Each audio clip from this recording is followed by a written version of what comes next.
A partir de este momento y por una hora, Radio Cultura presenta Confines del Conocimiento.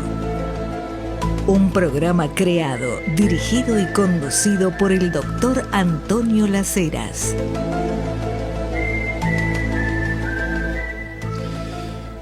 Me pasa seguido en conversaciones de encontrar gente que me dice: yo nunca pensé que el siglo XXI iba a ser esto, nunca pensé que con una videollamada desde Buenos Aires me podía comunicar una hora con alguien que estaba en Madrid, un videollamado transatlántico, y me costaba cero. Yo nunca pensé que las cosas se iban a ir tan rápido y iban a cambiar de esta manera. Yo pensé que, bueno, el siglo XXI, sí, lo que se veía en las películas de ficción, que en vez de ir en auto íbamos a andar en algún tipo de vehículo volador, que los autos iban a volar, que íbamos a hacer más viajes con humanos por el sistema solar. Pero esto que hacemos nosotros los humanos hoy, mucha gente me lo dice. Yo nunca pensé esto, nunca pensé todos estos cambios así de un día para el otro. En ciencia, en tecnología, en lo psicosocial, en lo sociocultural.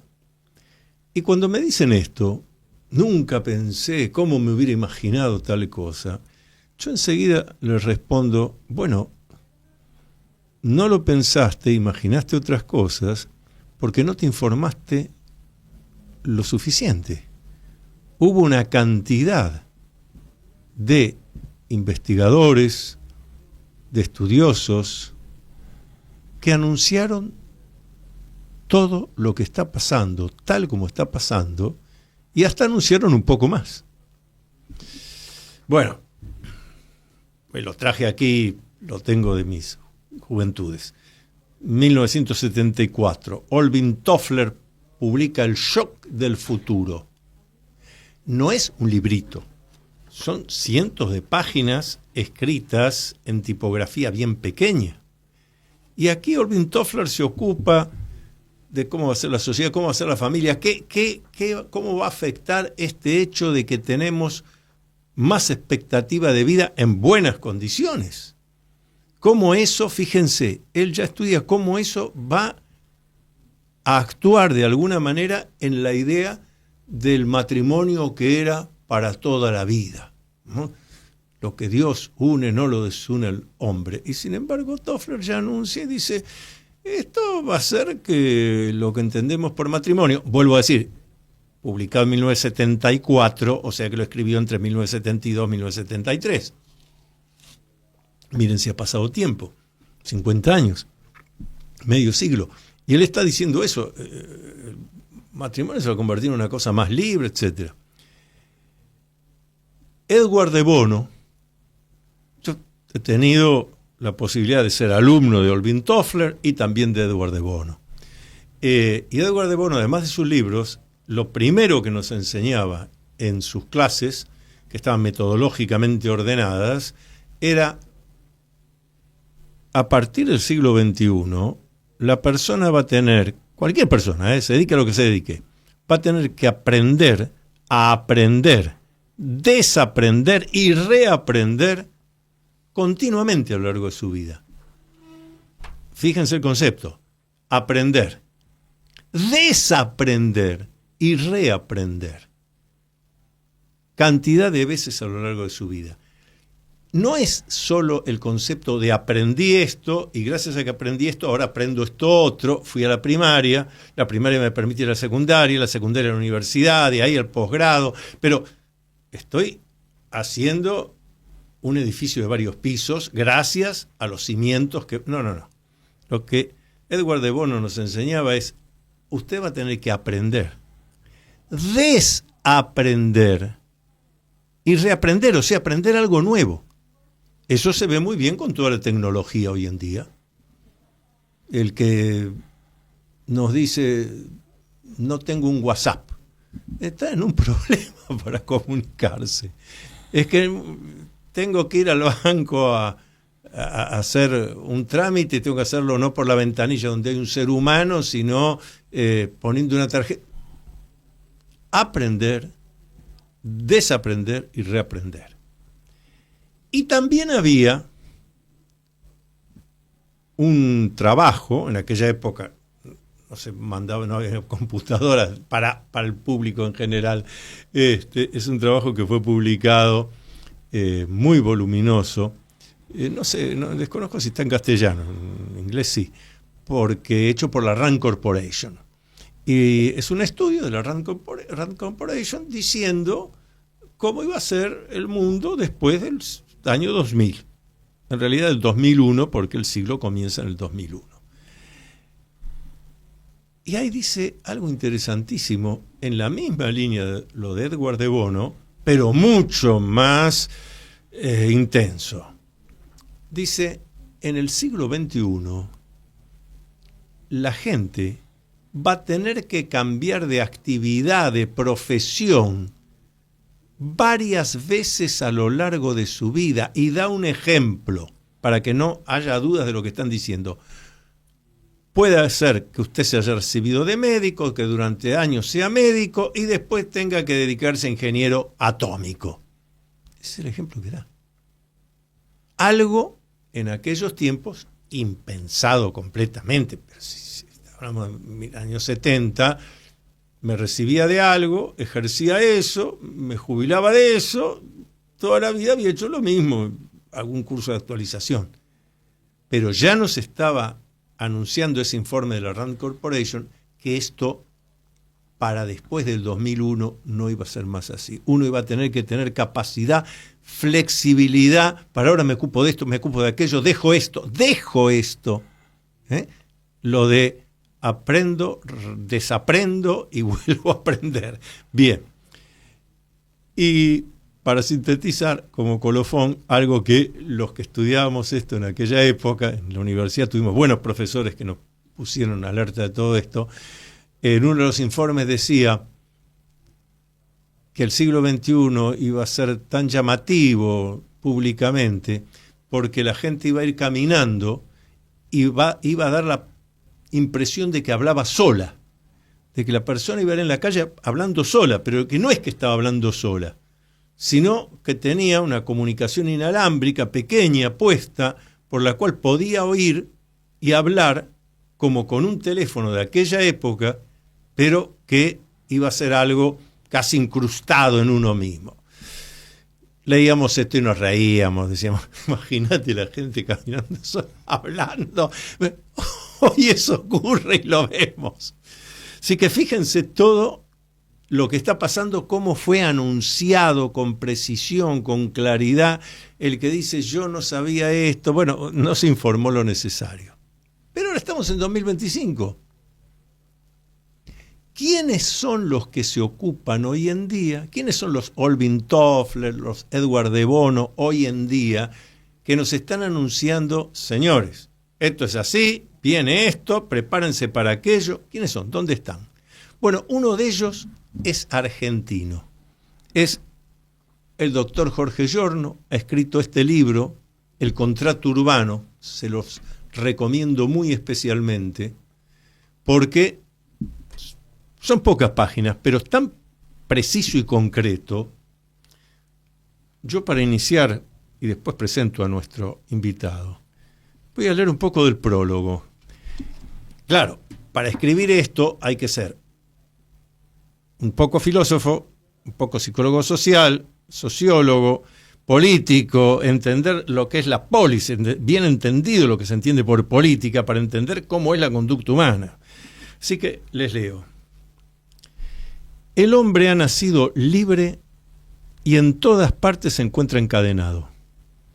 Así comenzaba Jean-Jacques Rousseau su contrato social en el año 1762, proclamando que la libertad no debía buscarse en la naturaleza, sino en el acuerdo consciente, eso es clave, entre iguales.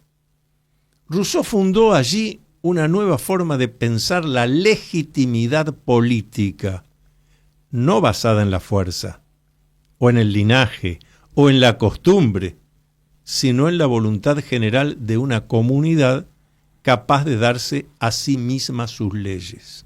Está hablando de cambios. 3 siglos después, sigue diciendo Jorge Giorno acá en este libro El contrato urbano, que tiene un subtítulo, Manifiesto para la democracia que viene. Por eso es bravo esto que vamos a hablar hoy, porque estamos hablando de la democracia que viene. Alguien va a decir, pero democracia y democracia, ¿cómo? Vamos a ver. Vamos a ver. Tenemos acá al Olvin Toffler de hoy en día. 3 siglos después, el contrato ha sido incumplido. Las instituciones que debían garantizar igualdad, libertad y fraternidad derivaron en partidocracias cerradas, burocracias sin alma y democracias cada vez más fatigadas. La representación se ha vuelto distante. Los partidos son estructuras verticales que ya no representan ni organizan, y la ciudadanía oscila entre la apatía y la intemperie. Cualquiera de nosotros que lee esto dice, me siento identificado. La política parece encerrada en una arquitectura vieja, incapaz de albergar las preguntas del presente. Pero la historia no se detiene y sigue. Lo tenemos hoy acá el doctor Jorge Giorno, un currículum muy extenso, fue presidente de la Sociedad Argentina de Escritores, es escritor, ha sido 2 veces diputado de la ciudad, ha ocupado distintos cargos políticos, pero siempre vinculados a las cuestiones que hacen a la sociedad. Y esta noche tenemos la posibilidad, lo hemos traído aquí al doctor Jorge Giorno. Buenas noches, Jorge, gracias por estar hoy acá con nosotros. Buenas noches, Antonio Las Heras, muchísimas gracias por la invitación. La verdad que compartir esta noche contigo va a ser extraordinario, siempre es un duelo intelectual el nuestro, y le apostaremos a eso. Gracias por invitarme y muchas gracias por la introducción.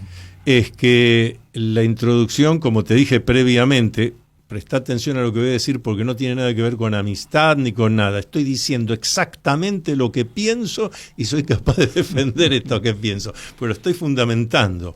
Por ejemplo, antes de empezar el programa me estabas diciendo esto de cómo en el mundo, este dato es interesantísimo, porque yo no lo he visto publicado, en el mundo la humanidad está ocupando prácticamente todas ciudades, ¿no? Me diste unos porcentajes interesantísimos. Sí, en este momento más o menos en el mundo habitan 8.000 millones de personas. Sí.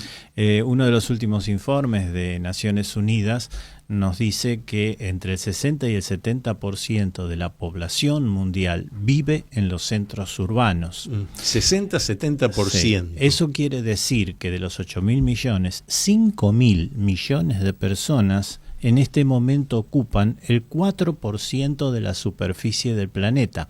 Porque si nosotros juntamos la superficie de todas las ciudades, es nada más que el 4% de la superficie de nuestro planeta. Esto es lo que está provocando cambios profundos, por supuesto que en las relaciones humanas, sí, pero también en el desarrollo social, en el desarrollo político y en el desarrollo económico de la humanidad. A mí me conmovió el dato, porque siempre lo que estamos escuchando, sobre todo ciertas hipótesis conspiracionistas, que el planeta ya no da abasto, que el planeta está lleno de humanos por todos lados, y vos estás demostrando categóricamente que en realidad hay mucha parte del planeta Tierra que no tiene humanos. Exactamente, y eso lo notamos en nuestro país. Nuestro país en eso lleva también la avanzada, aunque parezca mentira. Ajá. Porque del último censo se desprende que el 85% de la población de nuestro país es urbana. 85%. ¿Me explico? O sea, la mayoría de la gente en nuestro país vive en ciudades, pero eso es simple, es porque el campo ha incorporado tecnología y así se ha transformado en expulsor de mano de obra. Ajá. Y lo mismo está sucediendo con la industria se ha automatizado y de esa manera está expulsando mano de obra y toda esta gente migra a los centros urbanos buscando trabajo y calidad de vida, una calidad que no encuentra en sus lugares de origen. Claro, por eso tu libro es El contrato urbano. Claro, está haciendo especificidad en la ciudad, en la urbe. Eso tiene que ver con el concepto de Juan Jacobo Rousseau, que hace 300 años lo que él enuncia es para una sociedad que era el 90% agropecuario, o sea, la gente vivía en el campo y solamente el 10% de la población de ese momento vivía en los burgos.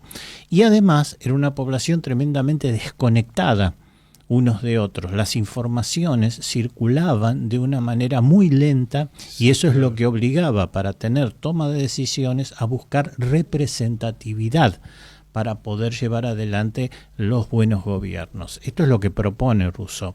El mundo cambió, pasaron 300 años y ese pensamiento se transforma en obsoleto. ¿Por qué? Porque hoy la ecuación es inversa. Hoy la mayoría de la gente vive en ciudad, estamos todos hiperconectados, no conectados, hiperconectados, y al mismo tiempo todos nosotros estamos afrontando nuevos desafíos de generación de empleo, aplicación de nuevas tecnologías, lo que decías al principio, que una persona va a tener que estudiar distintas carreras a lo largo de su vida, tiene que ver con esto de el aumento de la expectativa de vida, pero al mismo tiempo de la incorporación de la evolución de nuestra sociedad en nuestra vida, lo que nos obliga a adquirir nuevos conocimientos permanentemente.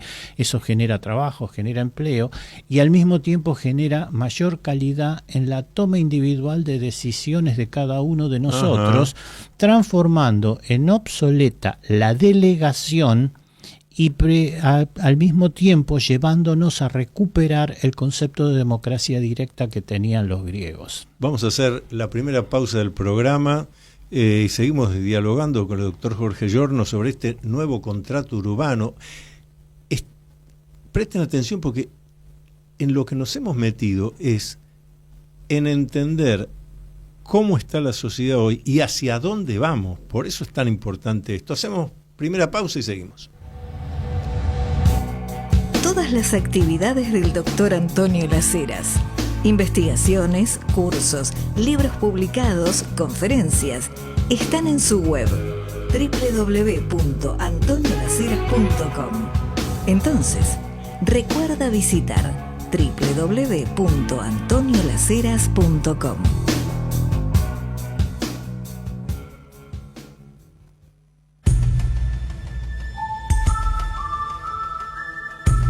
Usted está acompañando al doctor Antonio Las Heras en su programa Con Fines del Conocimiento por Radio Cultura.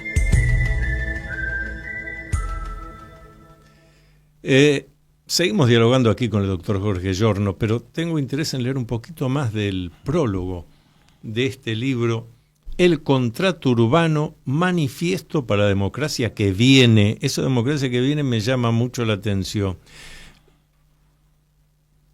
Leíamos, pero la historia no se detiene. En medio de ese colapso silencioso emerge otro fenómeno, la ciudad, como nuevo escenario político y vital. Allí donde el contrato nacional se deshilacha, presten atención a lo que estamos leyendo, allí donde el contrato nacional se deshilacha. Estábamos acostumbrados contrato nacional, la nación. Bueno, ahora nos vas a explicar esto.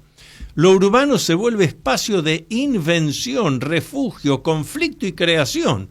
Más humano imposible. No lo puede hacer ningún animal, ningún vegetal. Las metrópolis concentran saber, diversidad, trabajo, precariedad y posibilidad. Allí se inventan formas de trabajo que escapan a la fábrica, formas de ocio que producen sentido, formas de organización que prescinden de los intermediarios tradicionales. La ciudad ya no es solo un lugar, es una comunidad política latente en busca de reconocimiento y poder. Bueno, esto es realmente revolucionario, así que Jorge Giorno va a tener que explicarnos, porque está hablando de se deshilacha la nacionalidad, surge una nueva forma de democracia. Explícanos.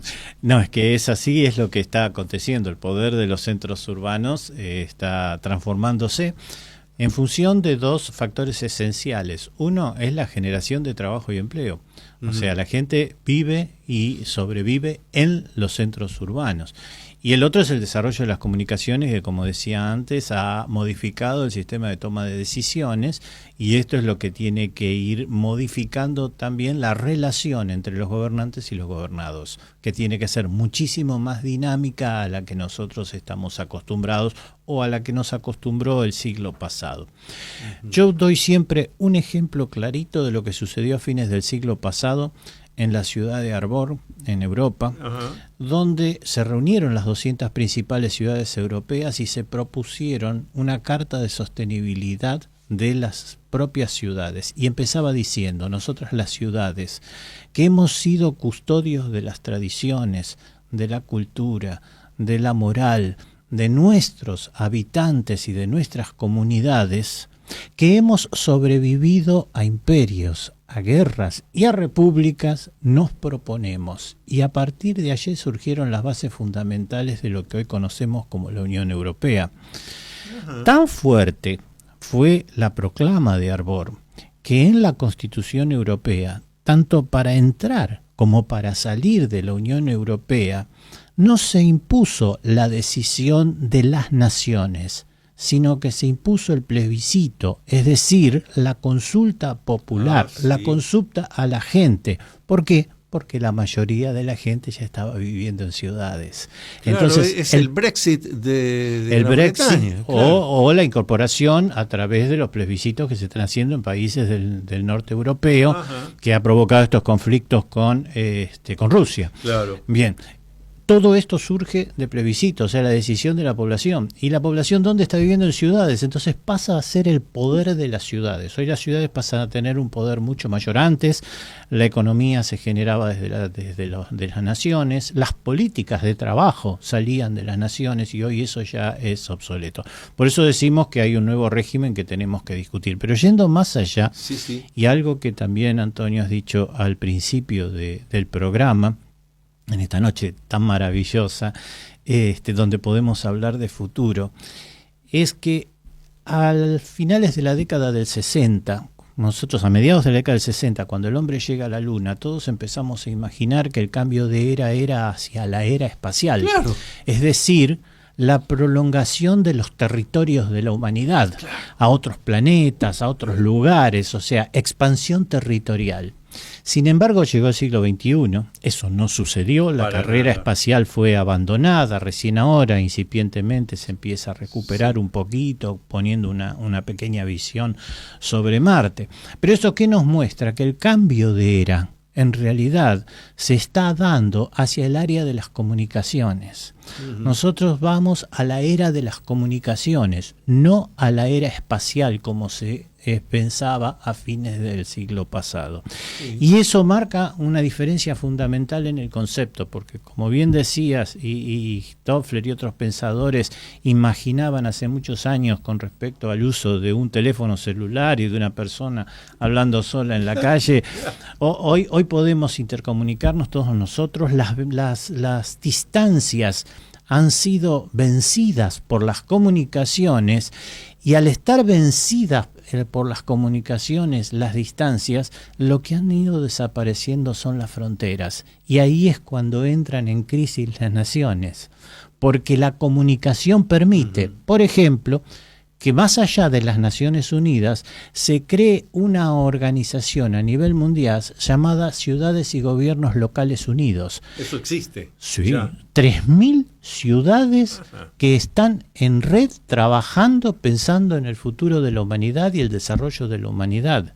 En ese caso, por ejemplo, la Ciudad de Buenos Aires, yo tuve el honor y el gusto de compartir la conducción junto con la ciudad de Durban de la unidad temática de planeamiento estratégico del CGLU. Sí. Pero esto es porque están surgiendo también, por el hecho de la construcción de poder de los centros urbanos, nuevas organizaciones que representan, que trascienden incluso a las naciones. Claro, un aspecto que por lo menos yo, analizándolo desde mi propia perspectiva, así, de la vida cotidiana. Es cierto, como vos señalaste, y yo también dije al principio, bueno, las comunicaciones hoy, me puedo comunicar por una videollamada, nosotros estamos acá en Buenos Aires con alguien que está en Madrid. Pero hay otro hecho interesantísimo, una variable fundamental. Recuerdo, antes de la pandemia, me llaman a un programa de radio, un grupo de periodistas jóvenes, graduados en periodismo, y en un momento dado, por alguna razón, o sea, digo, gente formada, por alguna razón salió el tema de lo que cuesta hacer cosas a la distancia. Y entonces yo les dije, miren que yo vengo de una época en que mi padre decía, bueno, ya se acerca el verano, vamos a ir a veranear unos días a Mar del Plata. Entonces agarraba el teléfono negro, marcaba 0, hablaba con la operadora y le decía, bueno, demora para Buenos Aires, Mar del Plata, 4 horas, por ejemplo. Pero eso no era solo, sino que después había que hablar muy breve con el hotel, porque la llamada costaba una fortuna. Termino de decir esto, miro a los entrevistadores jóvenes y se quedaron todos. Digo, ¿qué están esperando? Porque no me hablaban. Yo esperaba que ellos me dijeran, bueno, mire cómo cambió. Hasta que uno de ellos me dice, y que haga el remate del chiste. Claro, para estos muchachos, lo que yo estaba diciendo era imposible que eso hubiera ocurrido. Entonces pensaban que era un chiste, que ahora venía el remate donde yo hacía mi humorismo. No, digo, todo esto ocurría, hablen con sus padres, con sus abuelos. Esta cosa es clave. No es solo que las comunicaciones hoy se han facilitado, sino que el costo, lo del WhatsApp que dije, hablarse 1 hora por WhatsApp con Madrid y el costo es 0. 50 años atrás hacían lo mismo por teléfono 1 hora y el costo era qué departamento vendemos para pagarle a la Unión Telefónica. Esto es maravilloso, ha mejorado todo, ¿no? La comunicación en ese sentido, al bajar no solo la velocidad, sino el costo. Lo que pasa, Antonio, es que no descubrimos otros planetas. Lo que descubrimos, la humanidad descubrió, es el ciberespacio. Sí. El ciberespacio es un espacio virtual sin límites, sí, que hoy lo estamos ocupando y lo estamos conquistando de a poco. Tanto es así que ya hace unos años se empezó a discutir el concepto de la independencia del ciberespacio. Ya se han empezado a construir reglamentaciones para el uso del ciberespacio, porque todo lo que nosotros hacemos genera datos, sí, y esos datos van a una nube.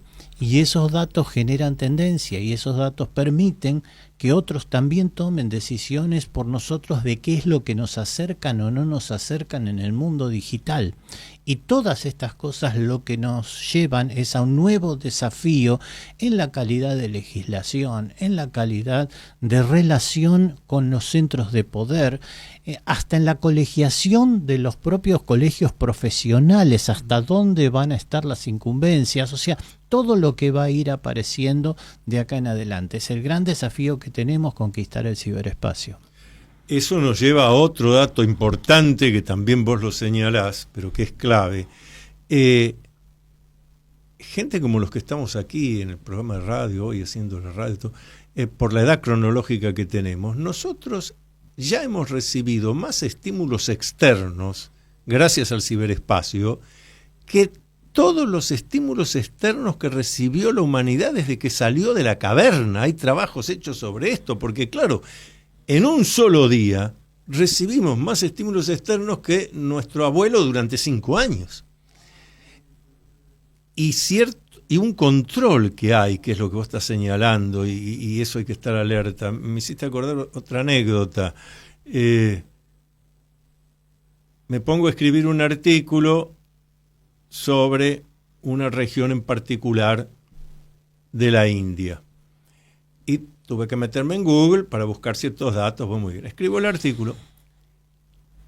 En las 48 horas siguientes, en mi mail, en mi Instagram, en mi Twitter, empieza a aparecer cantidad de publicidad de viaje a esta edad, viaje a esta edad. Yo decía, Y después dijo, claro, si yo googleé este lugar, yo no tenía ningún pensamiento de ir a la India. Era para escribir ese artículo. Pero me empezó... Ahora, me estaban controlando, es evidente. Hay que hacer algo con eso. Pero hay no solo eso, hay algo cómico. Todos los que tenemos iPhone solemos decir, oye Siri, y nos contesta el teléfono. Uh-huh. Pero para que el teléfono te conteste, en realidad te tiene que estar escuchando las 24 horas. Claro. Y todos los ruidos que acompañan tu acontecer son datos que se están generando y que están subiendo al ciberespacio. O sea, y que quedan acumulados y allí. que quedan acumulados y que todavía no se sabe ni dónde se quedan acumulados. Pero porque la gran revolución que estamos viviendo en este momento es justamente el de la capacidad y la velocidad. La capacidad de almacenamiento y la velocidad de transmisión de datos, que se va multiplicando en forma geométrica de un mes al otro en la humanidad. Eso es lo que permite cada vez acumular más. Más conocimiento, más desarrollo. Bueno, ha permitido el surgimiento de la inteligencia artificial como un gran desafío para la humanidad. Pero, como siempre solía decir un viejo profesor mío de hace más de 40 años de computación, me dice, siempre recordemos que el ser humano tiene que tener a su mano el elemento más importante de una máquina. ¿Cuál es? El enchufe. Claro. Mientras las podamos desenchufar, todavía podemos seguir mandando. Si no, nos vamos a encontrar en la trampa de la Matrix, la famosa película. Sí, pero que seamos capaces de elegir qué estímulos externos, no quiero, me gusta, no me gusta, necesitamos, solo lo que necesito. Necesitamos hacer la segunda pausa del programa y continuamos acá entrevistando al doctor Jorge Giorno. ¿Ya leíste el nuevo libro del doctor Antonio Las Heras? Se titula Atrévete a vivir en plenitud. El libro Atrévete a vivir en plenitud puedes pedirlo por Mercado Libre o en locales de librería Cúspide.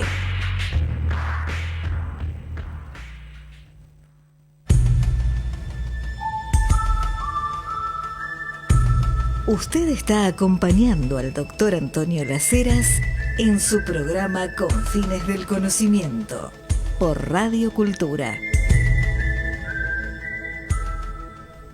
Continuamos dialogando con el doctor Jorge Giorno, su libro recién aparecido, El Contrato Urbano, pero acá hay otro subtítulo que es Reformular la política, que esto le va a interesar mucho a nuestra audiencia. Una democracia distinta, ¿qué es lo que vos estás analizando que es lo que viene? Porque no estás haciendo una propuesta, estás diciendo, tengan atención, que lo que viene es esto. ¿Qué viene? Sí, viene un cambio profundo por agotamiento, como lo planteábamos en el prefacio del libro.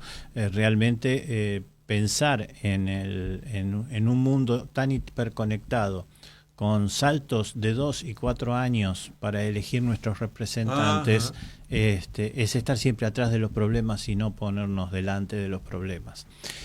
Tiene algo que ver también con esto de que nosotros estamos acostumbrados a atender las consecuencias, o sea, buscamos líderes que arreglen los problemas que fueron creados en nuestro pasado inmediato, cuando en realidad nosotros lo que vamos a tener que empezar a seleccionar son representantes y líderes que se animen a mirar para adelante y anticiparse a los problemas para que no haya gente dañada.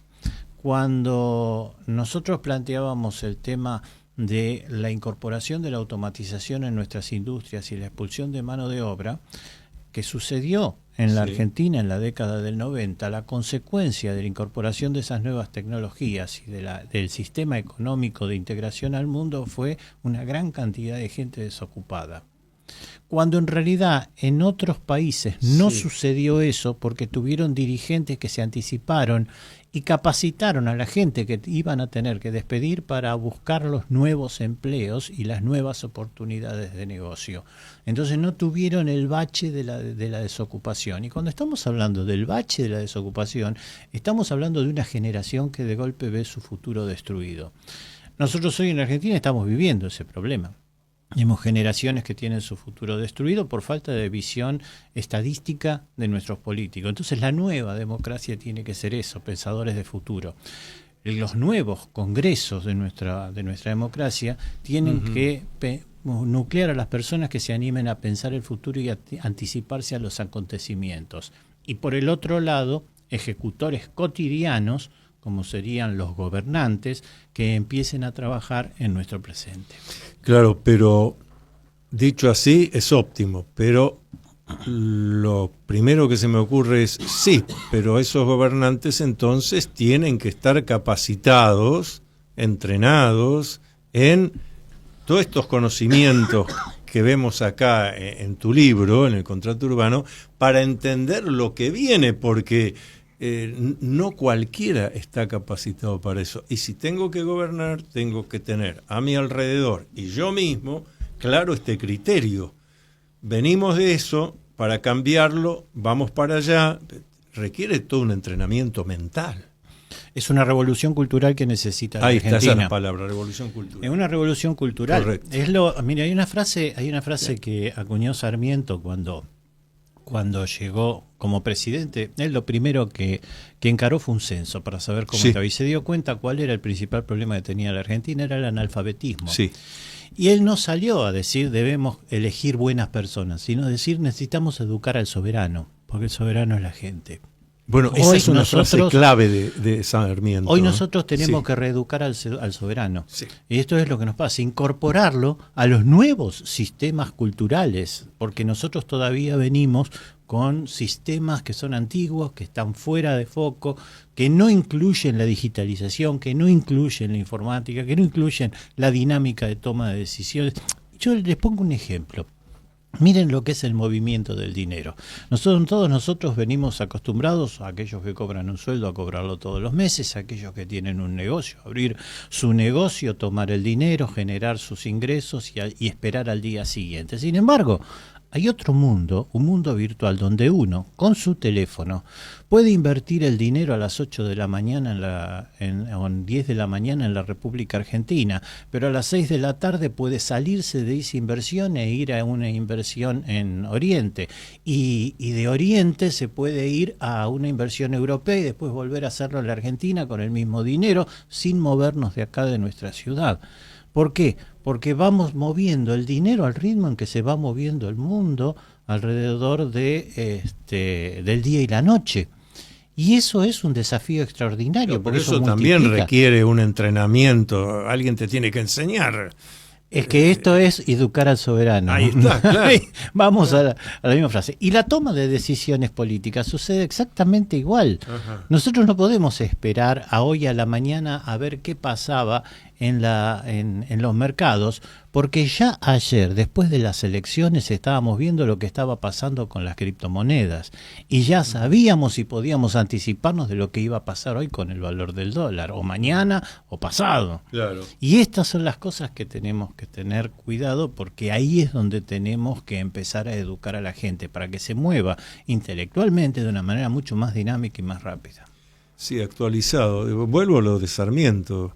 En ese debate donde él dice, sí, claro, el poder está en el pueblo es el soberano, pero primero hay que educar al soberano, ¿no? Porque si el soberano no está actualizado, no puede discernir, estamos en un grave problema.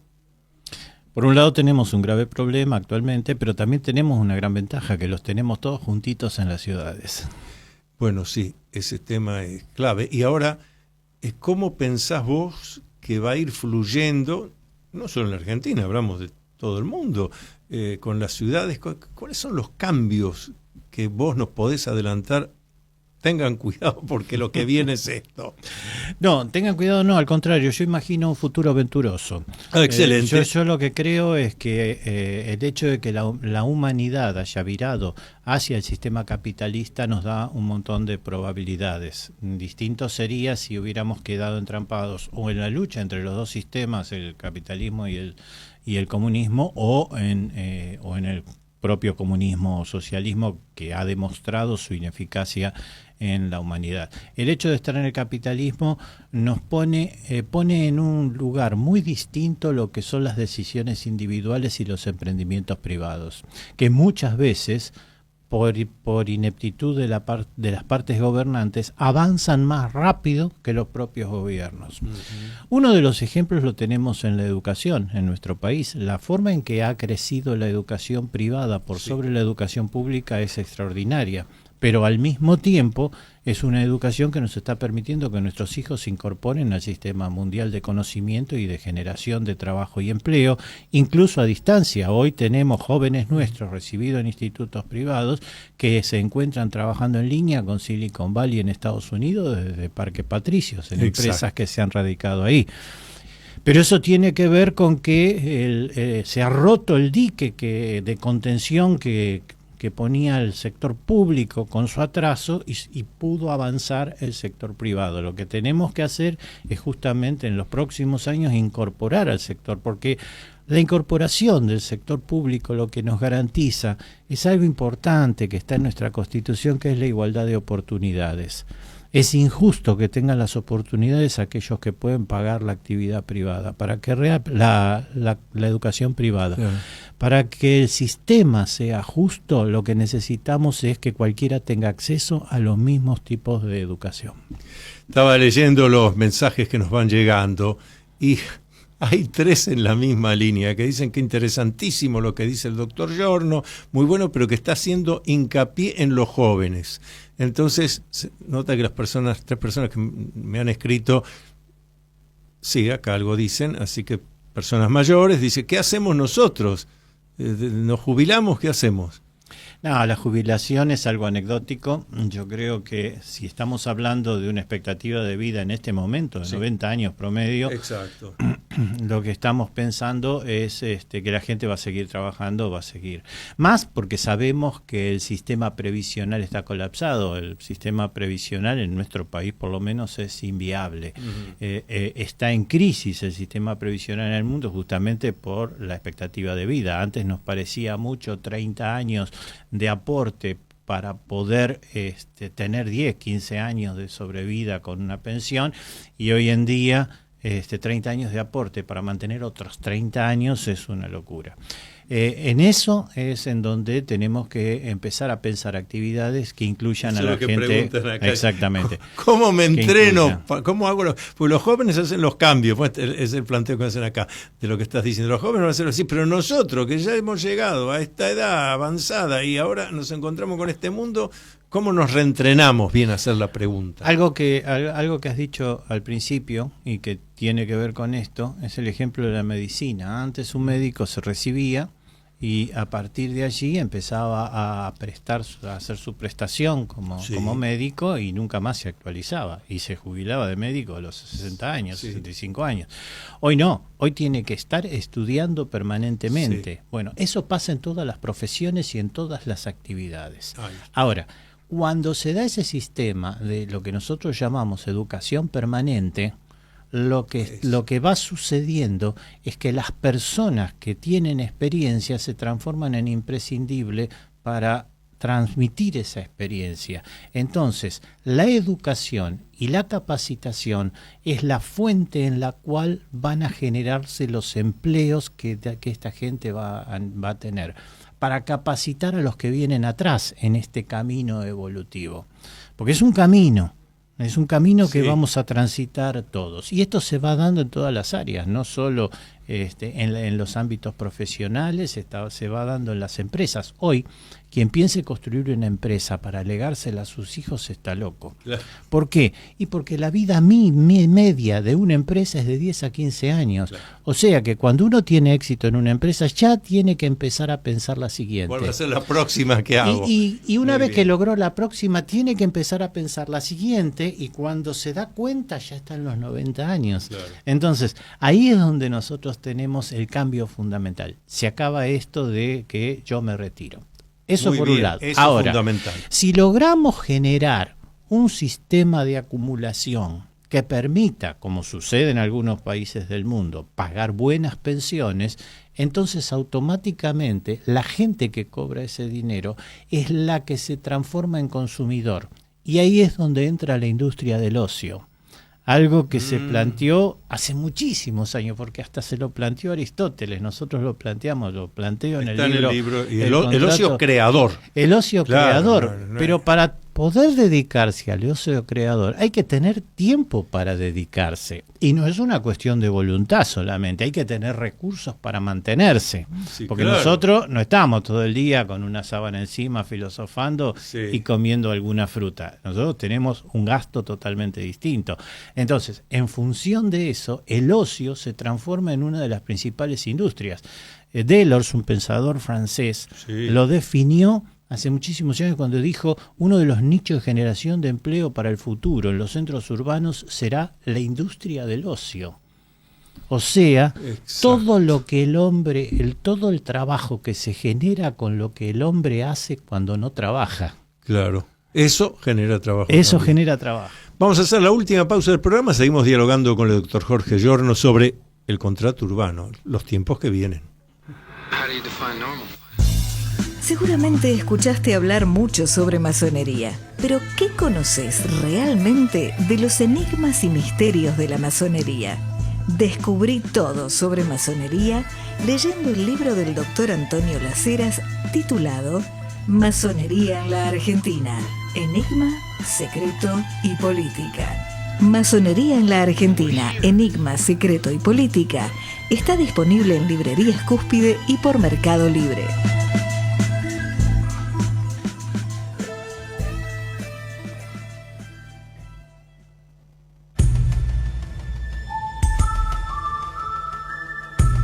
Usted está acompañando al doctor Antonio Las Heras en su programa Con Fines del Conocimiento por Radio Cultura.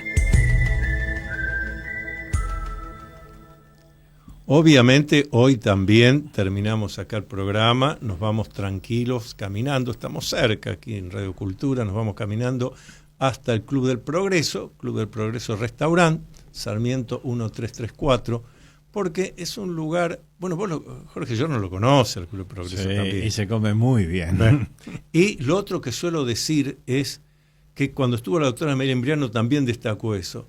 Las mesas separadas, la tranquilidad, podemos conversar lo que necesitemos, nos atienden bien, ese ambiente de comienzos del siglo XX, muy bueno.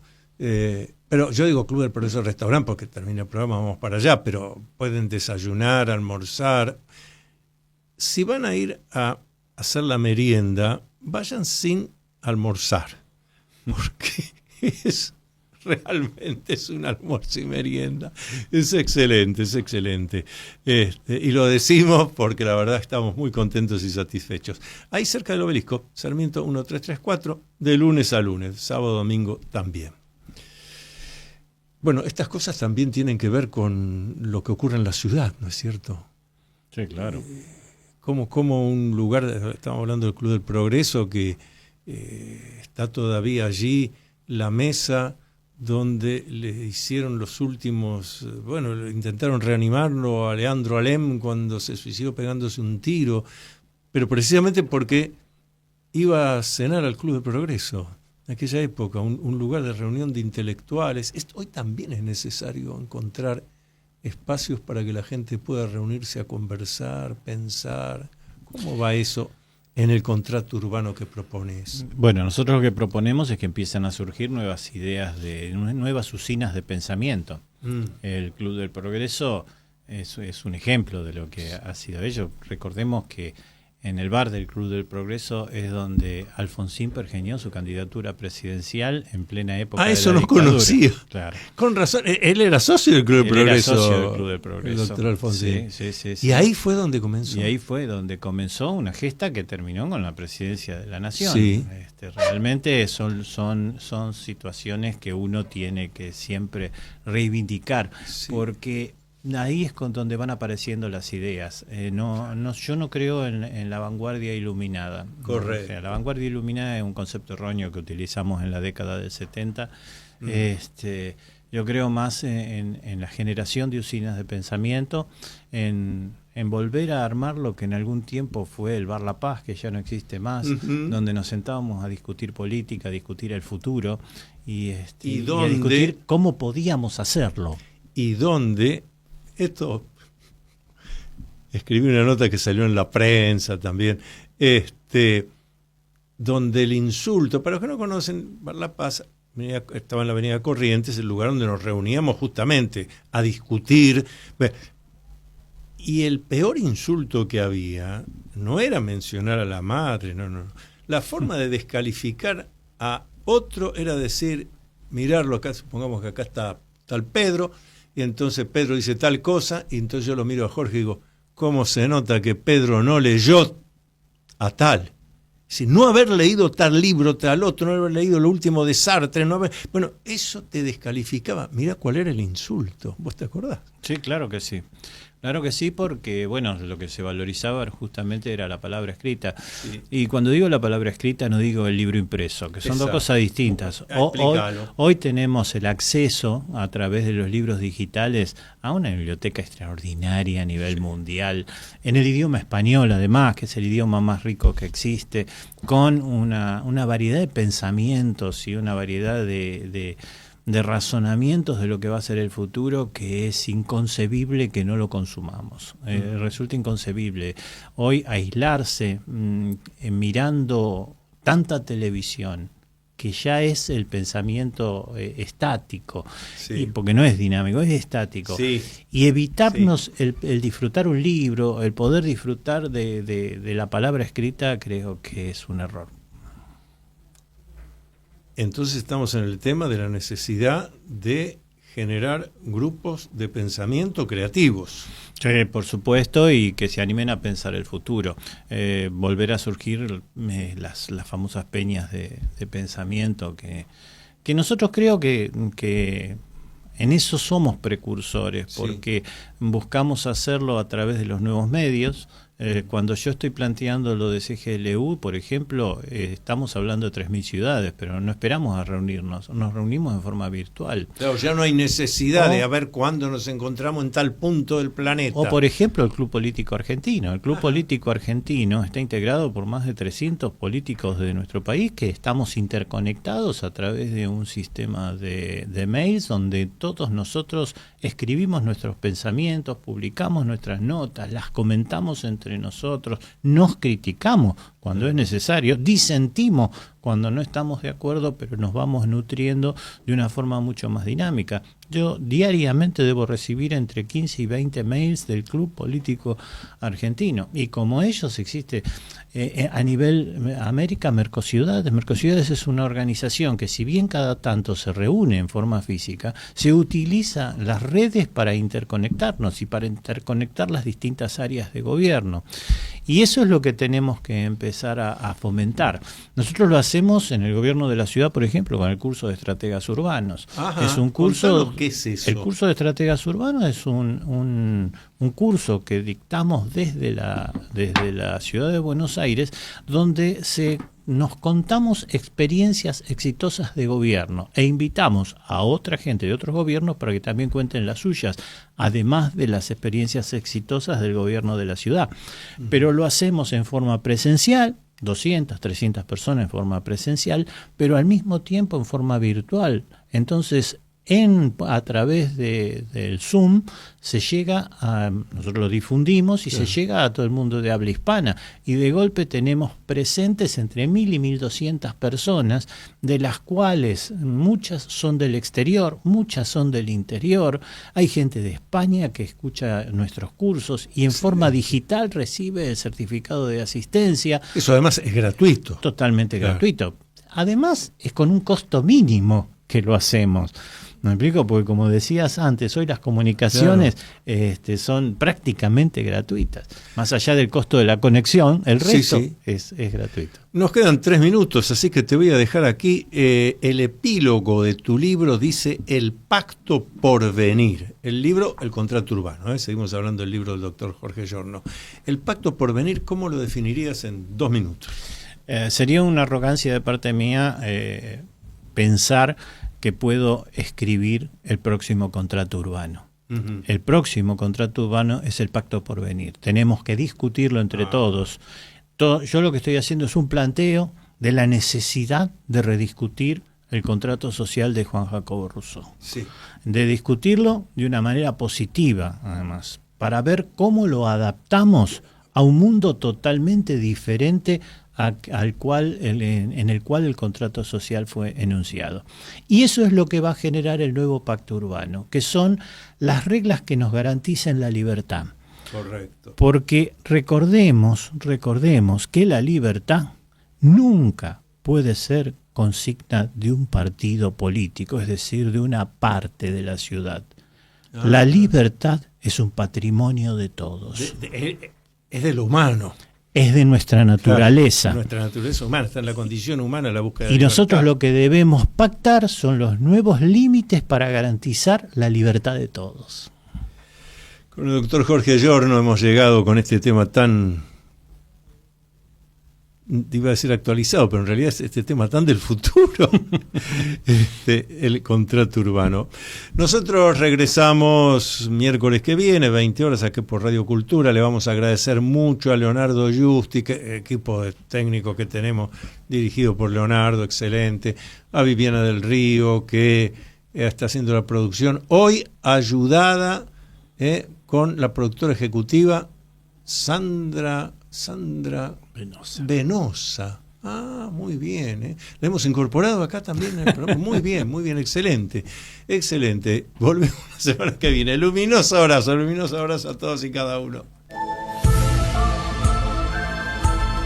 Hasta aquí, usted acompañó al doctor Antonio Las Heras en su programa Con Fines del Conocimiento. Regresamos el próximo miércoles a las 20 horas por Radio Cultura.